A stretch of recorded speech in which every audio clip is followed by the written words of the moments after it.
Oh, hey, we're live. It's a Friday afternoon, and we are live. It's June the 7th. Yes, it was a quick week. I thought I was through with you since I saw you all this week, and only one thing would make us come back together after 2 or 3 days of seeing each other. Yeah, for real Prince's though. birthday. Prince's birthday. So before we get going, who are you again? The ball won to go on John Colder Ice Lawson. I'm Brent Theory. That's about it. Yes, that's all that you need. That's all I there get is. it. Anyway, folks, yes, it is Friday afternoon. And quite honestly, yes, we didn't think we were going to be doing this because we did a Pass the Mic on location in Austin, Texas for Zoholics. And it was really good. It was cool. We had a lot of fun doing it. Matter of fact, I have a highlight A clip. clip. He's got a clip. But this is more like a Show Crashers clip. A We'll show show you. crashers clip. Yeah, this is what I mean. Here we go. I know which one you picked. OG Troy Knowles here with Colder Ice and Brett, the Ram fan. Shout out Brian Moran as well. Brian, what's up, bro? Gents, Yes. you on camera? Live from Silver Territory. Kyle Harrington, no. What's up? Great to see you guys. All right, two smartest guys in the room right here. That's because there's nobody else in the room. Well, I wasn't going to say that, but you're right. Go Rams, go Jets. Endless Relations just walking by Puja. I see it. Ibn Taylor, throwing up gang signs just to be with, out the camera. She's a crib. No, the Constellation crew walking in. Come here, man. Get in here. Get it in. Line Sam. Oh my God, we are line. Oh my God, get out of here. That fro was all that, bro. Come here. This fro. Yeah. I used to have this. I know, we all. I used to have that fro. Man, it was so long. That was awesome. Bang just said, what's your name, bro? Ethan. Ethan. Nice meeting you, bro. Great fro. That was just a taste. But it was a fun taste. I Oh, was like, gosh. that was a lot of After fun. seeing myself, oh my God. Okay, yes. I gotta grow my hair back.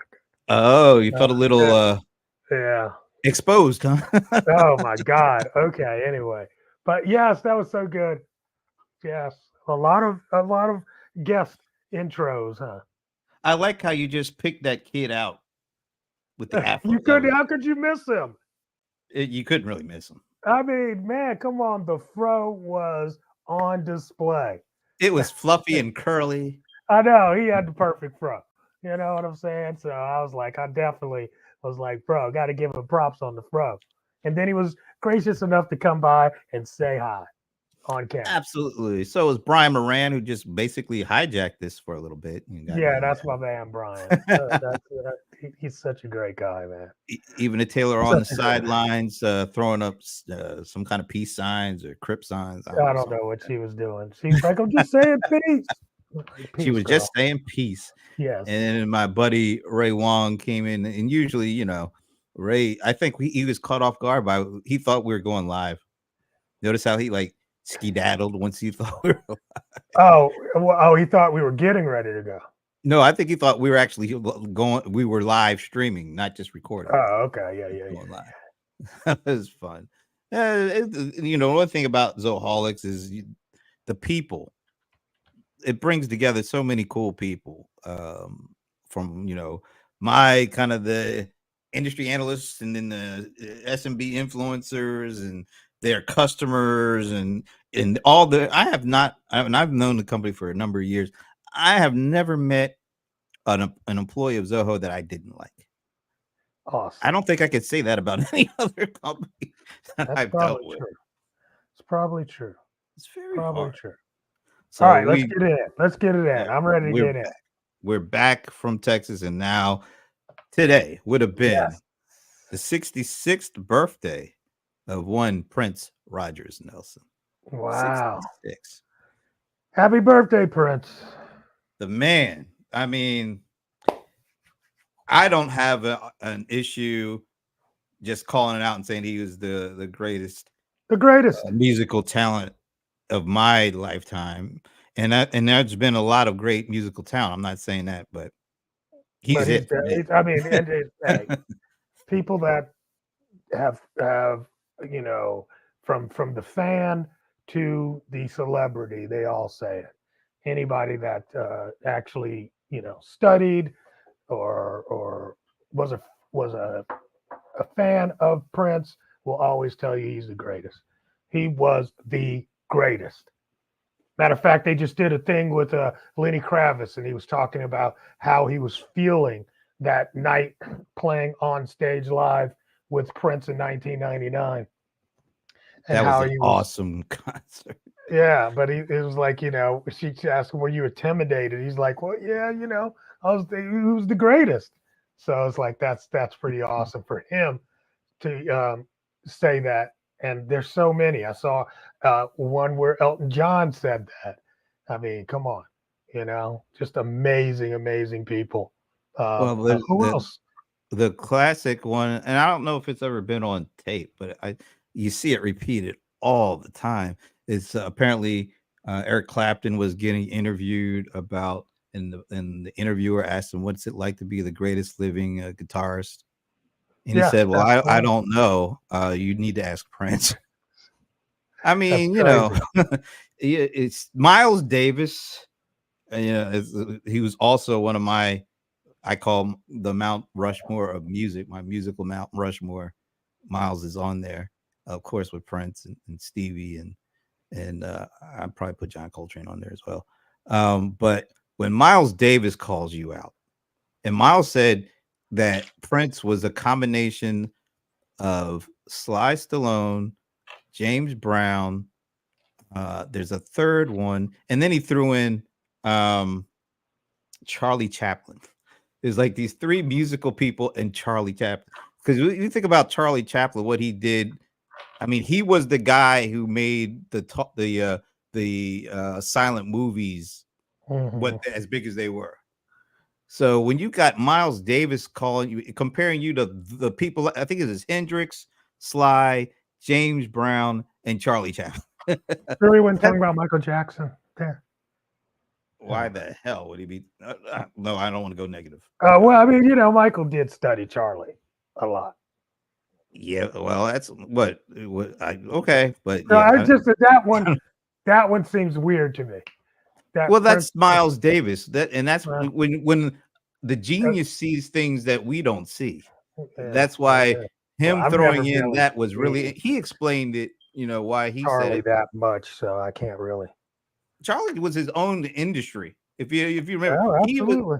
he not only acted and he did his whole, he produced and all that stuff, and that's probably why he said that, because he was not just Uh, the guy in front of the camera. yeah, I uh, mean, he made films. yeah, He made yeah, he made film. Well, he yeah, made, he he made kind of the made an industry. industry. He was an Right, he industry made the amongst industry. himself. Yeah, so that That's might cool. be why. So Prince was so definitely an industry. he was unto Oh my himself. gosh, he was definitely an industry. But it's Incredible. and there was this stupid, I call it stupid. Um, Somebody put together, there's one of those pretty popular YouTube channels. Maybe it was Drink Champs or something like that. I can't remember if it was, but they did this Drink Champs challenge. Who you got, MJ or Prince or something like that? Hmm. And it was like a lot of famous people. They got to weigh in on this, and the vast majority said Michael Jackson. Jackson, yes. And but it was the ones who said it versus the ones who said Prince. The folks who said MJ all day kind of were like non-musicians. They were people who are used to kind of being on stage and dancing and kind of popular, but nobody that had a real musical background, who actually wrote meaningful lyrics, who or put together bands or wrote for other people. It was the people who were just see the kind of the shiny dancing folks. Yeah, but I mean, But come on. no, I'm just saying there was a Just don't be difference. dissing. Don't be No, dissing, man. I'm just putting it out there. The people Okay. who said Prince were the ones who actually, they were actual musicians, and so it's not like they were comparing. And I don't even like doing that comparison because you can't really compare Prince to anybody. I mean, I'll just be honest with you. Prince was a composer, songwriter, producer, actor. What else? Band leader. He's Band leader. a spotter of musical talent. He puts bands together. That's why I like to compare him more to Miles Davis, because he knew how to put bands together, and he knew exactly what sound he was going for. Well, And what they were kind of all people his sound. yeah, well, but over the course of his career, his sound changed. If you notice, his sound changed. Yeah. Well, I mean, he let the band. That's true. He started letting the band play more. Yeah, For and sure. and They and became getting the more right of the pieces. process. Right. They became way more of the process. All right, let me ask you a question. Yeah. Cousin Gar is here, Gar's here. and he apparently Cousin Gar ain't listening to a thing we said. No, he's talking about He's that. going to GameStop. Really? No, I'm not doing meme stockings anymore. Yeah, That game ran around. I ain't trying to play that game. Yeah, that dude came back and he had all the stuff going again as well. Yep. Stocks. No, I want to ask you. So, what was your favorite Prince backup band? Backup band? Yeah, well, you had the early days with Andre and Dez and Gail Chapman. You know, those are like the pre-revolution days, right? And then, of course, you had the revolution with Brown, Mark, Wendy, and Lisa. I mean, are you saying like on stage live kind of thing? I'm just like your favorite Prince band. Well, I was just saying. I mean, most of the band didn't play much, but well, all right. Well, anyway, I'll say in terms of stage performances and all that. Yeah, you good my at do favorite. My favorite was when he was on the Coming to America, was it Coming to America? Whatever it was called. You know, Welcome to America. Oh, Welcome to America. Oh, that's the 2010. So you're talking about John Blackwell on the drums. You're talking about Rhonda Smith on the bass, Renato Neto on the keys, and I think Morris Hayes. No, Maceo. Yeah, Maceo. That's right. Maceo was in there. Right. Sometimes didn't he have a trombone player with him too? Did he have? Yeah, he had a small trio. So he had the trombone player, a trumpet, and a sax. Morris so he could play he could play everything he wanted to. Yeah, it wasn't Eric Leeds because he was probably gone. No, it was a female. It was Candy Dulfer. Yeah, Candy Dulfer. Yeah. Okay, that was good. That was good. And then he had the bald-headed singer. She was awesome. Oh, yeah, Shelby J. Okay, yeah. So that was the best band for me. I think my favorite band combination was John Blackwell on the drums, because that dude was a monster on the drums all the time. Rhonda Smith on the bass, Renato Neto on the keyboards. Yeah. And you could throw in any other. He would bring people in and out, but that was the foundation of the band. That rhythm section. Yeah, and then Renato, he would let Renato play way too much. No, Renato was so good. He was good, but he would let him play way too much. That's because he liked it. I know it was just for him. You know, he would just turn it over and let him go, and he would just play and play. Oh, and I'm like, dude, when are we coming back to the song? You know, that's the thing. That's the good thing about being able to do that live. He didn't have the restriction or constriction of having to try to get it all in 5 minutes. I love that when he just never know what it was going to break out into. I mean, they would play some, Earth, Wind and Fire. They played Ohio Players one time. Oh yeah, they played Michael Jackson one time. Yep. I was just like, I mean, it was just they could play anything. I think my favorite concert video is 2009 Montreux Jazz Festival. And that used to be available online, and now you can't get it. I wonder. I mean, the whole thing. I wonder if they're getting ready to make a sales. Ready to put something out. A real, and I'll be the first one to get that, because they're probably getting ready to put it out. Yeah, probably. That's gold. Interesting. That's interesting. Yeah, so that would So you be can't my. watch that anymore? Come on. You know how I can watch it on the reaction videos because they haven't made them take down the stuff yet, so I can at least watch it because somebody else recorded it while they were That's watching. Right? interesting. Yeah, that was out there all the time. That was definitely one Yeah. of the faves. All right, Definitely one of the faves. if you had to try to pick one live recording that's your Recording? favorite? Yeah, like recorded live. Not you weren't there, but you've seen the tapes or the video, whatever. There's a lot to choose from. It's almost endless. All the videos I've seen of him doing something live. But if you had to choose one, I mean, I've seen him way too many times live to like any of his live recordings. well, Honestly. what about the Syracuse 1985 when he does the 16-minute guitar solo On Purple Rain? Yeah, that's like one of the most famous. That's probably top 5 for me at least. Okay, Because that would not be. None of the Purple Rains were my favorite. No. So that was you probably definitely got to not see there. this. This is the one that everybody points to, like the best. Well, it's the one they released version. with the album. The Syracuse 1985. Yeah, that's the one they redid, and they just redid It's it. on PBS and stuff made like it that. a PBS special. It's crazy because the way he's running all up and That was going the up these HBO stairs. special. That was the HBO special. This wasn't HBO though. Yeah. That was originally an HBO special.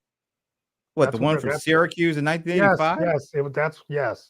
That was an HBO He special. was barely known. I'm surprised that they would have given him an HBO special. That was the last concert he did. HBO special? Yeah, he did that. That's why it starts off the way it does when live and it's got the date and everything. Yeah, that was an HBO live show of him doing the Purple Rain tour. As a matter of fact, did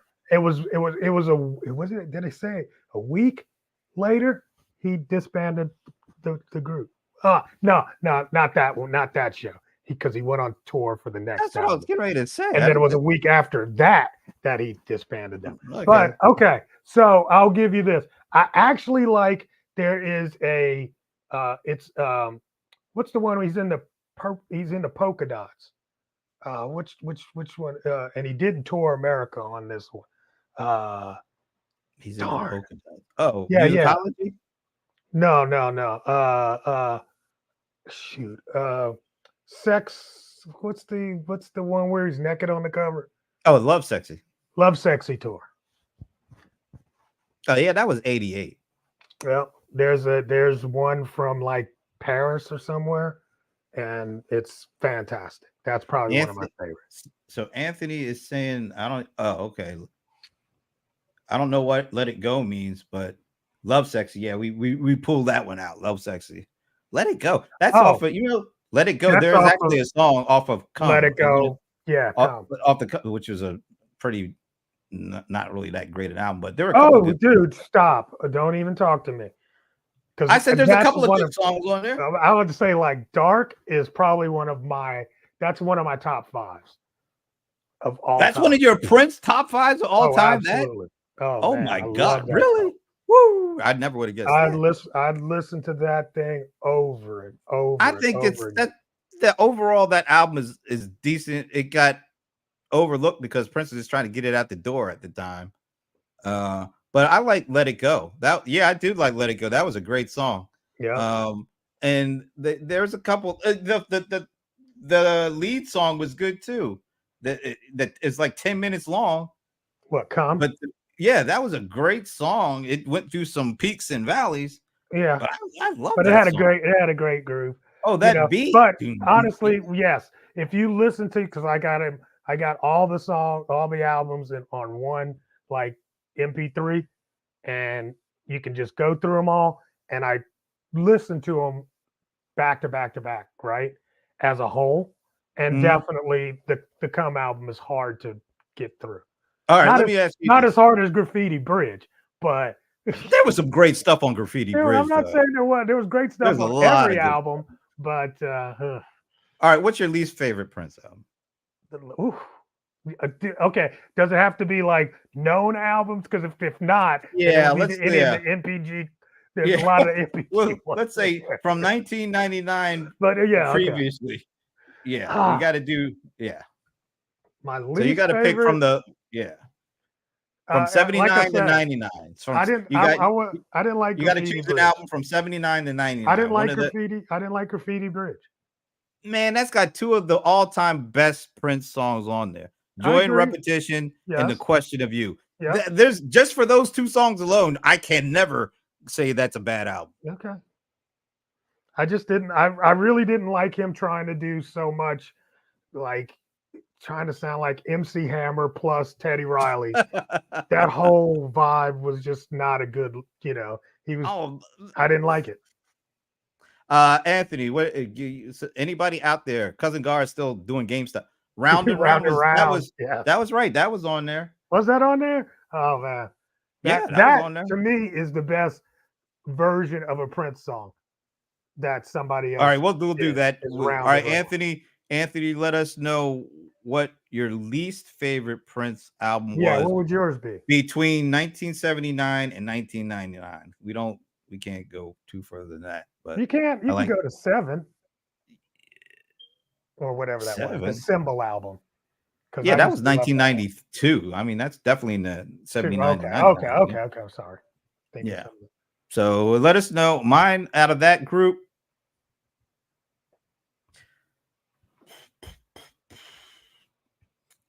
The one with Chaos and Disorder might be. Oh my God! Yes, I forgot about that one.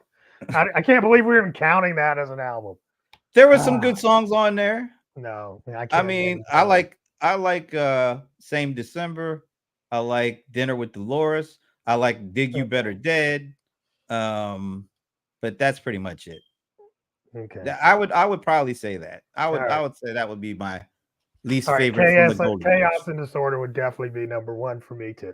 But then number 2. It just didn't fly right with me. All right. So now this is gonna be the hard one. What's your favorite? Oh, that's easy. Is it Sign of the Times? No, it's Uptown. That's not the one it's called. No, you're talking about whatever. Dirty Mind. Oh, that's your favorite of all time? Of all time. Wow. Lewis, get out of here. All right, dude is definitely messing. Dude is definitely messing with us. Get out my room. Can we? Didn't we had him on here, and yes, he's gonna call. He'll never get to be on here. Never again, Louis. Never again. But yeah, what's your favorite? It has to be Sign of the Times. Yeah. There's so many.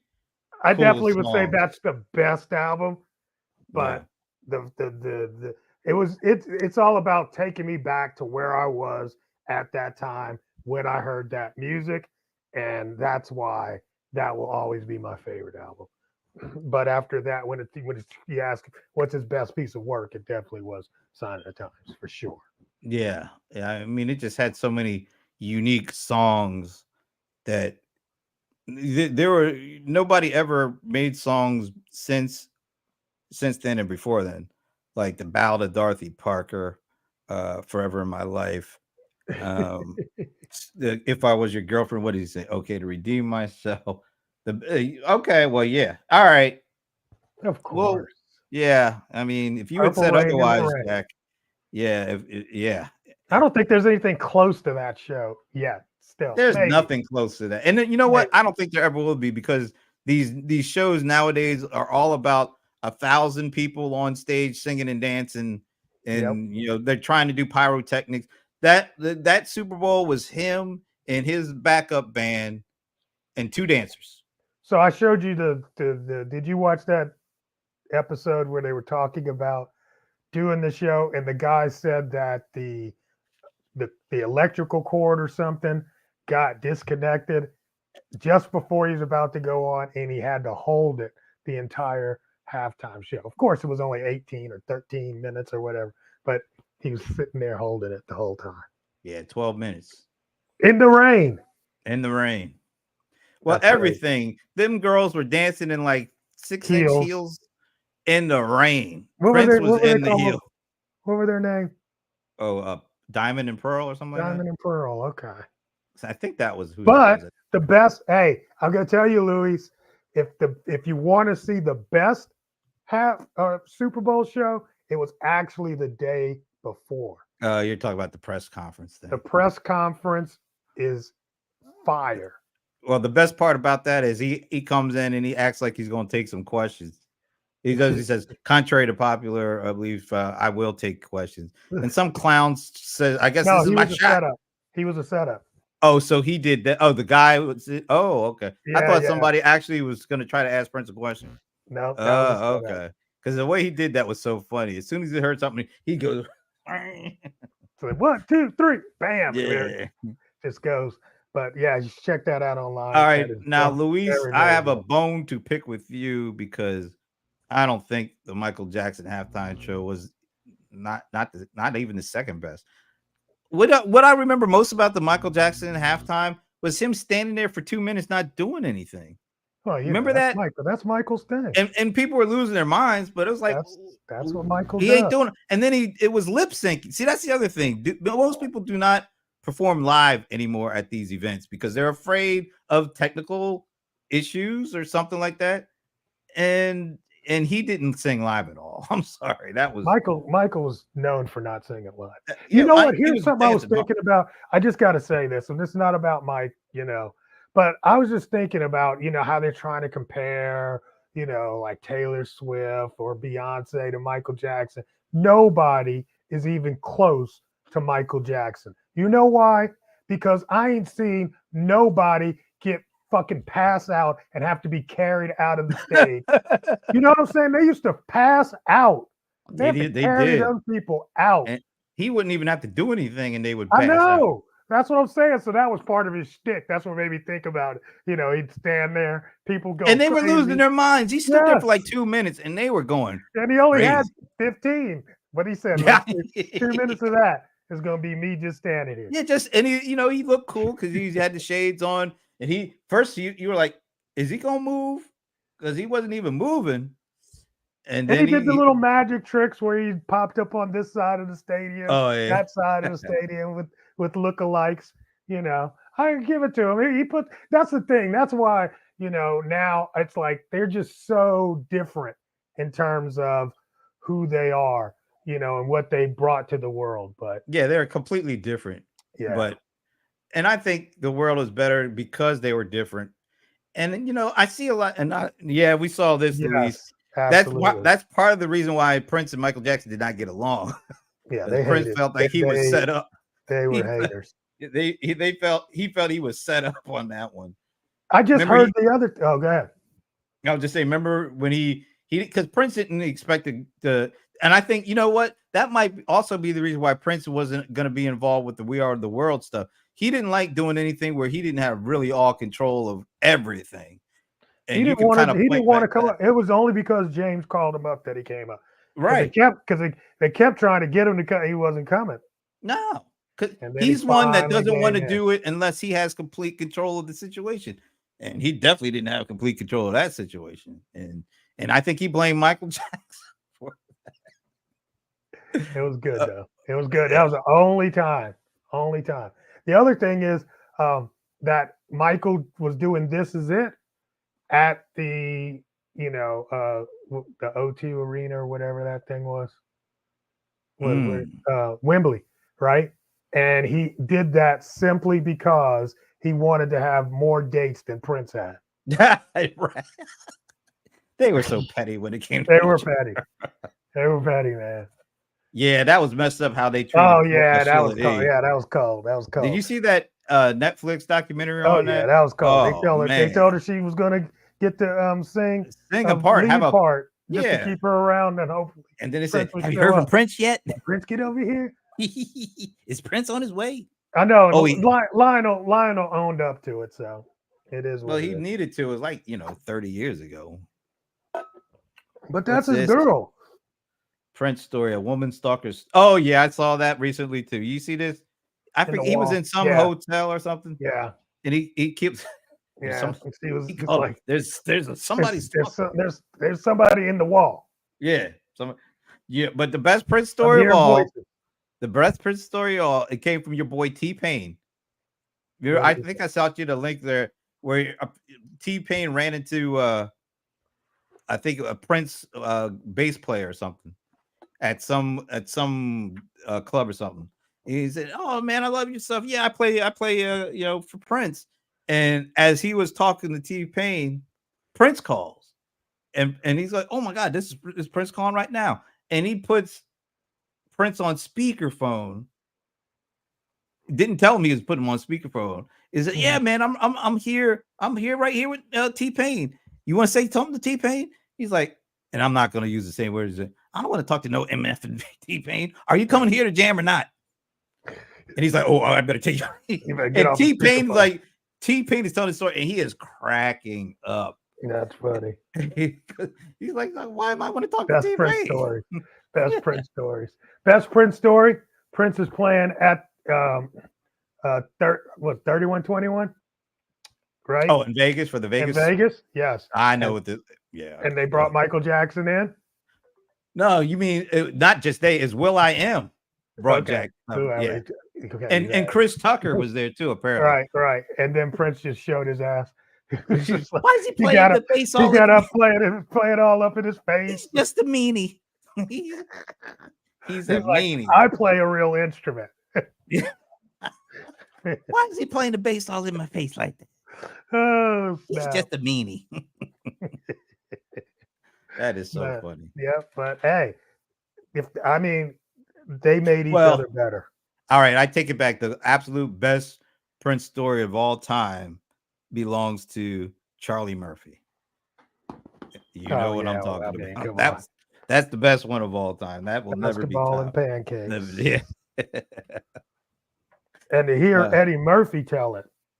Yeah, it was all legit. And Mickey Free told it too. He's like, yeah, that happened. That really happened.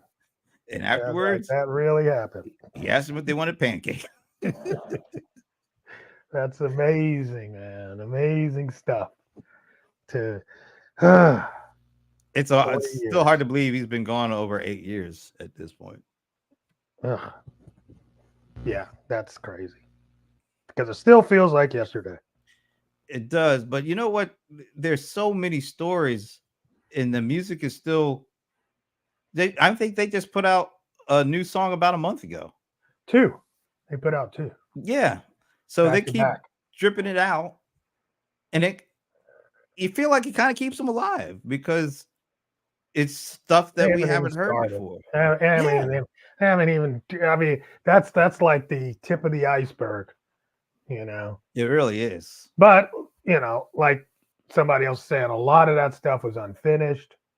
Just some tracks, some grooves, and all that.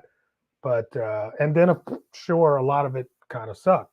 So it is. But you know what? There's a lot of it that was really good, but it didn't. For whatever reason, he didn't want to release it. No, it was not them. It was Warner Brothers. That was his whole problem with them. Well, yeah, they wouldn't let him release records. They wanted to control the output. Yeah, I mean that's why it was supposed to be 3 albums instead of 2. Oh, the Camille album, or what is it called? The Dream Factory was supposed to be a 3 CD set. Yeah, that got whittled down to Sign of the Times. And, but I remember when Crystal Ball came out and it was 3 CDs, and I was like, man, if they would have just did 2.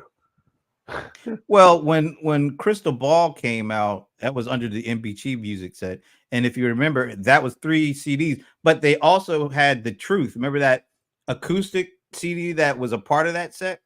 It was really the 4th one. It was a 4th one. It was that acoustic one. Really? Yeah, and I loved it. It was really good. But it was like it was a weird combination because it had nothing to do with those 3 CDs. He's just putting out stuff. Yeah, he was. And the thing is, he just was so creative. I don't know how it must have been to have that much stuff just pouring through you all the time. That's why I say the only person that I can think of that comes remotely close to that would be Stevie Wonder, because he had a period from like 72 to 77 with Talking Book, Fulfilling His First Finale, Songs of the Key of Life. I'm missing one of them. There's like 4 major ones. Intervisions. That's the only thing that comes remotely close to me for Prince. But even that, think about Yeah, but I mean, that's still the stuff that Prince didn't even release, and the stuff he did for other people. Well, that's what whole it is. album for other people, and the fact that he did a movie in the midst of all that. So he did 1999 and Purple Rain. So that's like 82 to 84. But that was also the time came out with 1 or 2 CDs. Sheila E. came out with hers. He was doing songs for the Bangles with Manic Monday. Yeah, Vanity 6 came out with theirs. Maserati came out. But he was doing songs for the Bangles, like Manic Monday was his. I mean, and the Family was coming out at about the same time. Madhouse, Madhouse stuff he was doing with Eric Leeds. And he was writing stuff. He wrote a song for what's her face from Stevie Nicks. I mean, he wrote a song for her. Keyboards. Yeah, well, but they collaborated on some stuff with her. You know, so he was doing stuff in the remember Sheena Easton with the Sugar Wall stuff. Yeah, I mean, did that one, yeah. And he was doing first time movie. I mean, there is absolutely no comparison to him with anybody. I don't care what anybody says. That level of creativity is never met. And he was playing the instruments and then writing the lyrics, putting the band together. I mean, there's nothing. Then while he was on tour, he was writing. He was already writing the next movie. Well, while he was on tour for. That's true. That movie was weird. That was a terrible movie. I'm sorry, but the soundtrack was kicking. Was slamming. That's one of my favorite soundtracks. Absolutely. Because dude, he actually did 4 movies. One of them was a concert film. Yeah, Sign of the Times, Graffiti Bridge. Yep. So but you know what? 4 movies. But he did soundtracks for all those. Girl 6, Batman and Girl 6. Yep. And it seems like there might have been another one in there too. I can't remember. But he did I know he did a song for a Penguin movie. Well, he did songs for like one of my favorite Prince songs is Good Love. That wasn't even on one of his albums. That was on a soundtrack for one of those movies in the 80s. And I love that song. So his output is unmatched. And then the live performances all throughout that. I mean, there's nobody that had that. Out the live performance though. Well, I'm glad he got out of that. He got out of that Mick Jagger looking phase in the early days. Remember, he used to strut around looking like Mick Jagger, doing the push it out and doing this stuff. And I was like, man, please move on from that. And he did. When was that? His early days. You look at how when he like the 79 to like dance. Yeah, and he was just like. That's another thing people don't understand. Prince taught himself how to dance. That's true. I mean, Michael Jackson came out the womb knowing how to dance. Well, I don't know about that. He had the rhythm, but he was a little Michael kid. Jackson was a child dancing like James Brown. He was looking, but he had access to James Brown. I mean, those guys. Well, I'm just saying, he had. All those guys had that from the birth. Prince did not have it. He was in Minnesota, man. He was listening to I don't know, what's his face? The other guy from I don't know. From Minnesota. I can't even remember his name. Him, that's right. He did. He watched Fred Astaire and Gene Kelly, actually. Yeah, but I'm telling you, Michael Jackson's style. He learned that later on. No, he learned. He was in with Fred Astaire. Let me finish. Okay. Okay. Just saying he watched that. Christ, don't just cut me off, bro. I'm cutting you off. I'm telling you, when he was, if you look at him in that little clip from Motown, he was doing 2 people. He was doing James Brown and Jackie Wilson. And people don't give Jackie the props for what, but if you look at Michael, he was doing Jackie. You got to see Jackie. You ain't seen him. Oh, he was doing that thing he did with his head and that slide back kind of thing. Yeah. That was that. So that was his 2 big influences in the beginning. Yeah, but then Gene Kelly and Fred Astaire. Yeah, Fred Astaire. You could see the move. What's the other dude? The dude that does all that jazz. The All that- choreographer. Oh, Bob Fosse or something like that. Fosse. Yes. Oh man, Michael used a lot of Fosse. I could see that. He used But a lot. remember of that? Fosse. What was the video where he was walking on the ceiling? I forget what video that was. But there's Michael Jackson was walking on the ceiling. See, you know how he went across the top of the ceiling and then back on the other side. I forget what video that was, but he got that because there's a movie that Fred Astaire did that exact same thing in. Like he danced on the ceiling and then came down on the other side of the room. Yeah, a lot of the moves in Billie Jean had Gene Kelly in it. For real. Singing in the rain type of stuff. You know? Yeah, I can see that. Yeah. Yeah. It was like I don't know, somebody made this video. Now, Smooth Criminal was Fred Astaire though. Man. And that's the one for me. That's the one for me. You can talk about all the other ones, but for me, that was the one. Anyway, that was the best dancing one because it was smooth. It was like he was a smooth criminal. I thought so too. It was definitely one of my faves. Royal Weddings by Jacqueline. I don't know. Really, Royal Wedding by Jacqueline.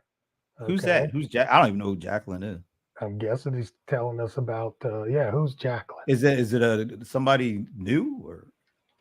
I have no idea who that is. Type. Well, I don't know what Royal. Wedding is. That's the one where he's walking on the ceiling.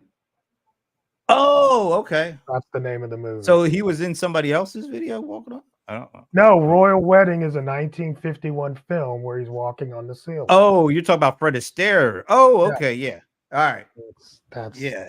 He danced on that ceiling. he was so he's dancing on the ceiling. Fred was so smooth. I mean, that was a smooth dude. But all that to say, Prince was not a dancer from the beginning. No. Oh, you could tell by the way he was strutting around in them videos. I don't know when he all of a sudden became. I guess when you look at 1999, that phase is when he started dancing for the Little Red Corvette. Because he didn't really dance in 1999, the song at all. Little Red Corvette. But Little Red Corvette. Yeah. Yeah, he hit that first split. I was like, oh. And then he did a little, almost sort of like a break dance kind of move, spinning around. And I think that was the beginning of it.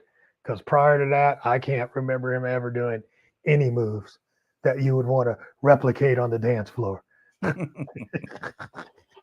that points out another thing that I think is unparalleled. His work ethic had to be off the charts. Absolutely. He taught himself all those musical instruments, and then he taught himself how to write music and taught himself how to work all the machines, all the sound equipment. I mean, yeah, right. He was recording himself. He recorded everything. They said he recorded everything. And even when he hired sound engineers, he knew as much as they did. He just needed somebody to do it for him. Right. He was like, yeah, just do that while you're in there. Yeah. There's nobody else, I don't think, operated at the level of expertise at so many different aspects of creation than he. And I'll challenge anybody to give me a name. I would love to know who might be anywhere near that level. Because I struggle to figure. I mean, I love the jazz folks, but they were musical. They weren't writing lyrics. We didn't even talk about his vocals. I mean, this guy's range was crazy. Yeah. And the control he had with his, I mean, sometimes you just don't think of him as a vocalist because of all the other stuff, but he was a damn good vocalist too. Well, I will venture to say that in a small window of time, Rick James was like that too. Yeah, you're right. Because he was in this like Canadian band, like I don't know, but I was reading this book about how Rick James got started, and he's got a pretty good pedigree too. He did, but like you said, it was a limited amount of time, and the range was Yeah, much more because limited. drugs got to him. Nah, man, don't get it twisted. Hey, look, I'm saying compared He to did a Prince, it was lot limited. of stuff. Compared to Prince, it was limited. I'm not compared to anybody else, but compared to Prince, limited. I'm just saying. Yeah, yeah. But I But said, like I said, Stevie they were Wonder is they went one. back and forth too. I guess they were enemies too. Oh yeah, they couldn't stand each other. Because Rick claims that, or I don't know who came up with the girl group, but I Rick believe says Rick he James came up had it with it. first. But he came up with it, but apparently Prince implemented it before. Like, but I still say the Mary Jane girls are way better than Vanity Six. I mean, that's not even a question for me. Well, Vanity Six was just there for vanity. Yeah, and it definitely Apollonia at 6. That was yeah, That was there for the movie. yeah. Yeah. But So she wrote all those songs that yeah, she wrote everything and deserves all the credit. and Prince was gonna make it up to her, Yeah. whatever. What writing her a song? Um, It's amazing all that writing skill she had, and somehow no other hits came. we missed that. Yeah, we missed all them hits. Yeah, we missed Apollonia. all of hits. Don't be dissing on her. But still, I got Oh, to diss on her a little bit. you know what? Even your boy Anthony, what's his, well, I was gonna Andre Simone. What is his real name? Anthony something. Okay, I don't know his real name. His best known hit was Prince. Oh I think yeah, Dance Electric was his best song. that was totally Prince. Yeah, That was totally Prince. Yeah, and let's face it, Sinead O'Connor's best song, Prince. his best song though is Kelly's Eyes, but nobody talks about that. Well, That was my jam. I liked Dance Electric before I knew You ain't who heard Andre Kelly's Simone Eyes. was. You ain't heard Kelly's Eyes. I probably haven't. Yeah, you should look it up because I remember when I was in school that came out. We swore it was Prince, and I know Prince had to write it because it's totally Prince. Everything about it is Prince, and it's a great jam. You should check that out for real. You'd like it. You definitely like it. It's called Kelly's Eyes. And Yeah, Carmen Electra. I couldn't name Carmen a song Electra. of hers. Dang, yeah. What's her Forgot song? about that. I can't remember. I don't know. I couldn't name a song of hers though. Who cares? It was Carmen Electra. Yeah, she was gorgeous. That's what I mean, she was amazing. Now Prince also worked with one of my other favorites, not nearly to the level of him, but Kate Bush. I love me some Kate, but Kate Bush is unique, like almost to the same level. And they did a couple of songs together. One on her the Red Shoes CD, Why Should I Love You? Actually, it was her song, and he did some guitar work and rearranged it and made it put the Prince sound on it. But it was Kate Bush and Prince working together, which was great. And then she did a song on Emancipation. The song, you remember that song, My Computer, on Emancipation? Not really. Okay, well, it was a pretty good song. But he worked with her, and then seems like there's that Martika. She had a couple of songs that Prince worked on for her. He did an album with another chick that I went and saw her in concert only because they said Prince plays the bass. And so we went to see this concert, and it was one of his prodigies. And there he was on the bass, and he played the bass the entire night. And then for an encore, he came out and did 2 or 3 songs. But yeah, cool. I'll never forget that. Everybody's like, buy the tickets, Prince is on the bass. Oh. He did a song that I didn't even know it was him until well after he died. And I heard this song in the that Denzel Washington movie, The Equalizer. The song he did with Janelle Monáe. Really? You don't know that song? Okay. You might know it if you hear it. I can't even remember the name, but it's such a good song. And when you hear it, it's like, oh yeah, this has some Prince written all over it. But it is really such a good song. Yeah. Well, I think he had an eye for talent. Oh, okay. I pulled up a list. Of what? But my computer's running slow because you put this stupid recording on it. I didn't put it on. I didn't put the recording. Did I? Yes.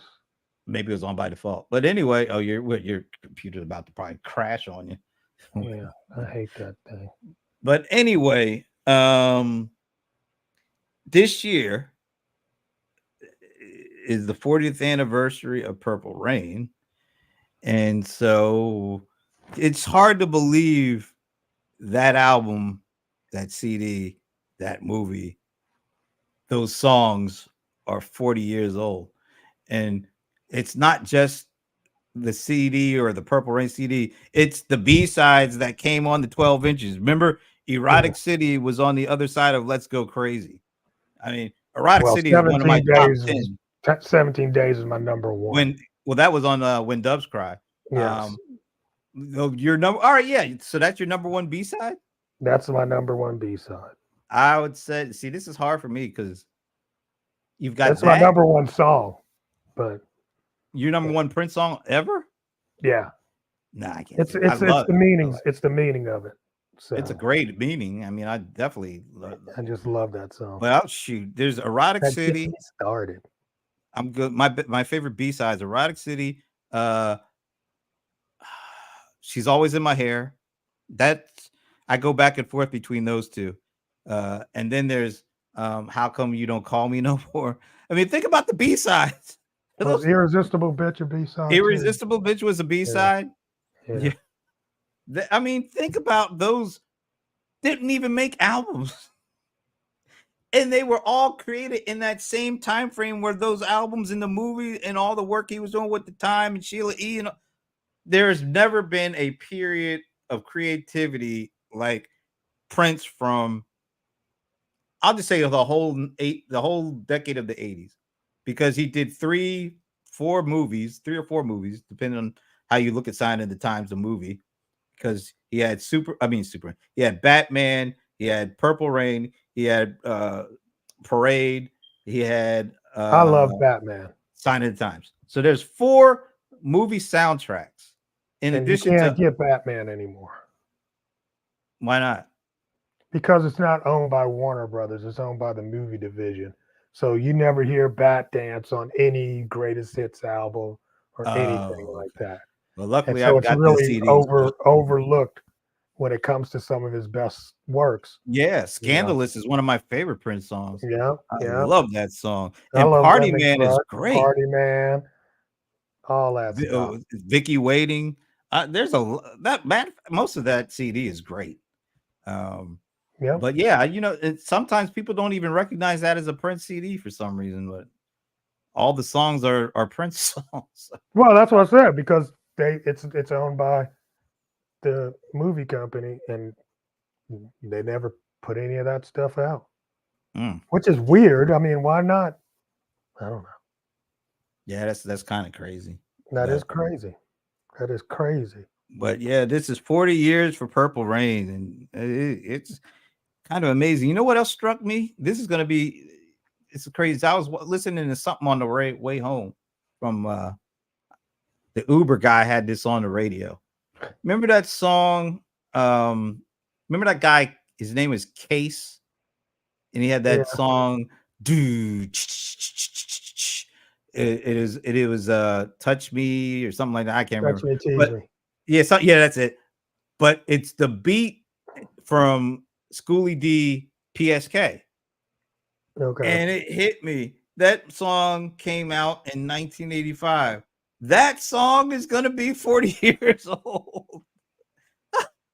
I was in high school and that song came out, and that's going to be 40 years old. Yeah. You're going to be 60 years old. So there you go. Well, you let me know how that goes. I'll let you know.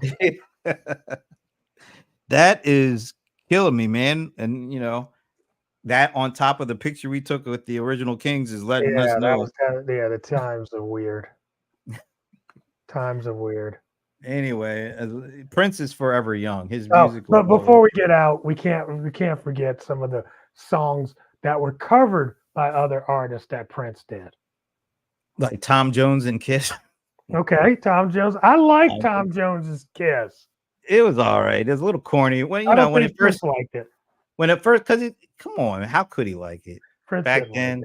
it. Prince didn't like It came anybody across as covering his corny. stuff. He did. He allowed Shaka to cover his stuff, and he didn't hate on that. Well, that's because she was one of his musical Mhm. heroes, so to speak. He Oh, he also did a song for Madonna, just another love song or a something like love that. song. Yeah, Yeah, yeah. which it was all right. I didn't really Nah, it wasn't that great. no. Oh, you know what I did like Taja Seville. Love is contagious. I like that song Oh, when it God. came out. She was good looking too, so I might have something to do with it. Yeah, maybe. Yeah.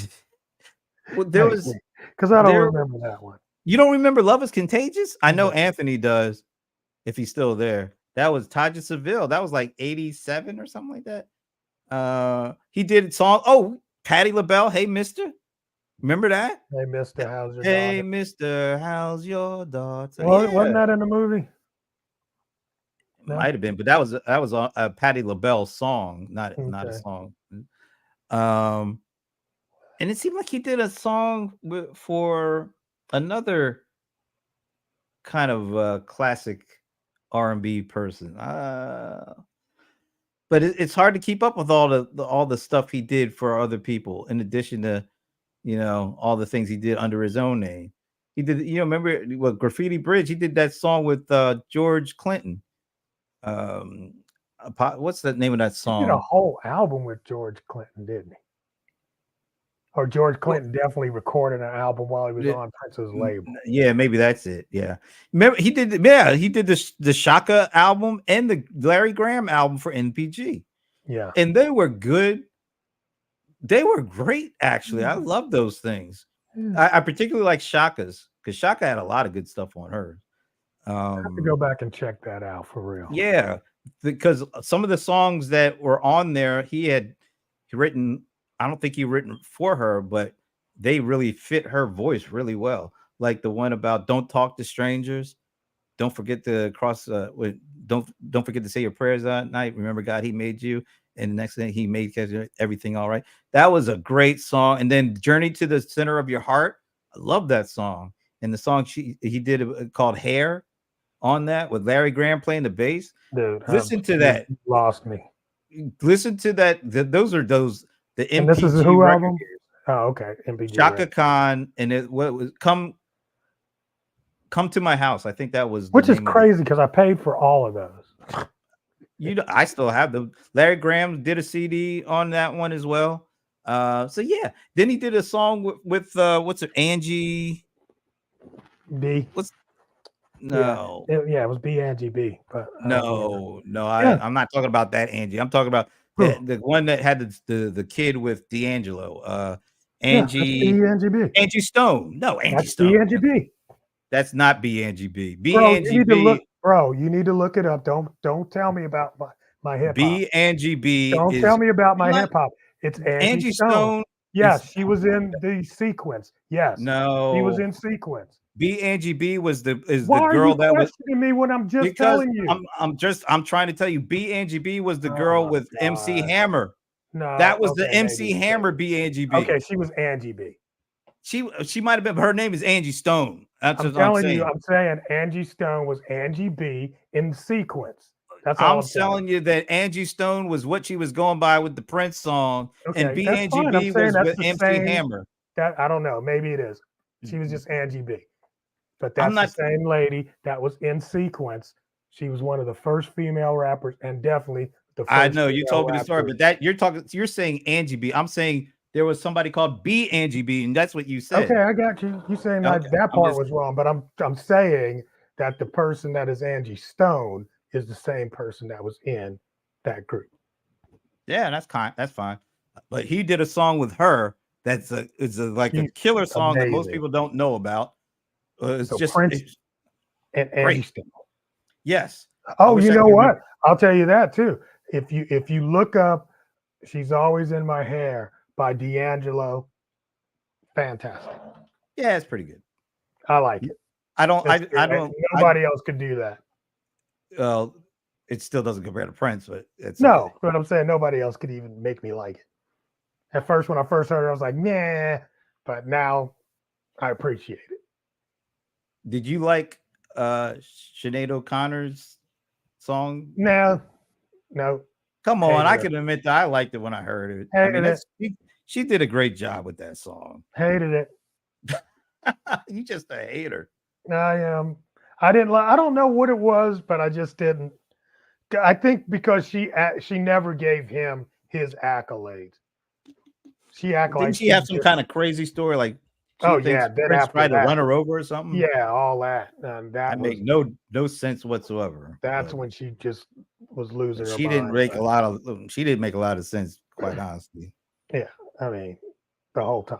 But no, And let's I wasn't really a big fan of that version. I like that song because she sang on that one, and it's a it It's is what like it I is. did like "How Come You Don't Call Me" by Oh, what's her Alicia name? Keys. Alicia Keys. I like And that. he liked that, and he liked it too. So he Yeah, liked her a lot. So she was because she had talent. she had talent, and she looked good. You Yeah, know him. that's probably had a lot to do with You it. know him. He did not. Yeah. That definitely, yeah, she fit the mold. Yep. She fit the and I'm telling you guys, if you've never seen him and Beyonce perform at the Some Grammys, award show, right? Yeah. yeah, at the Grammys, that It was good. was It was so good. good. She made a really good Prince girl. And She that's did. when I really was. It was like because my niece was a big Beyonce fan back then. I was like, whatever, right? But when I saw her on stage, I was like, okay, She was got fangirling. it. She fangirled, and that was She great. did in a great way. It was Yep. awesome, And I like the way he gave her space too, Oh and yeah. he was respecting her. So I was like, okay, I need to take a second look at this Beyonce chick. Well, that's the thing about him. He always gave the space and the credit and shared the spotlight with the folks who were on with him. He sure did. He ain't never tried, except for Michael Jackson. But other than that, he was Yeah. And Bigfoot Michael. I mean, he put Maceo on for a couple of years. Years, Yeah. years. Matter of fact, he let Maceo play too long the last time I was. But he used to have 2.5 hours, 3 hour shows, so he can do what he wants. My boy was Eric Leeds when he let him cook for a while on that Yeah, set. absolutely. Eric was no joke. Absolutely. Anyway. He did a live performance at a BET, not even a BET. It was a BET show, but it wasn't like the BET Awards. It was something like the NAACP Awards. That's a great performance too. One of his live performances, and he did songs you wouldn't expect him to do. So he started out with DMSR and went into other stuff. That's nice. Yeah. So Man, it still boggles the mind that one individual could have the output, the sustained level of creativity, and so many different ways to kind of display it. I still don't understand how one person did all that. Yeah. And then he would get on stage, dude, and he would just do song after song after song. And he'd just be like, so many hits. I got too many hits. What about he knew other people's stuff? I mean, he would just break into other people's stuff. Yeah.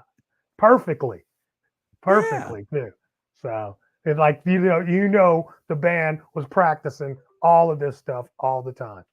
That's why I don't know what kind of time management regiment he had, but how could you do all the things he did at the level he did them and cram it all into like a regular day? I mean, I wish there was just an interview of him talking about how he was able to put his day together and stick to it and be able to actually do all the things he did and accomplish everything that he accomplished, because it's beyond talent. You have to be dedicated and be very well regimented to a time schedule to be all right. I'm going to play I'm gonna practice on the guitar. I'm gonna practice on the piano. I'm gonna jump on the drums. I'm gonna spend some time writing. I'm gonna listen to some things. How much time in a day? That's why I guess he didn't sleep. Yeah, he didn't sleep much.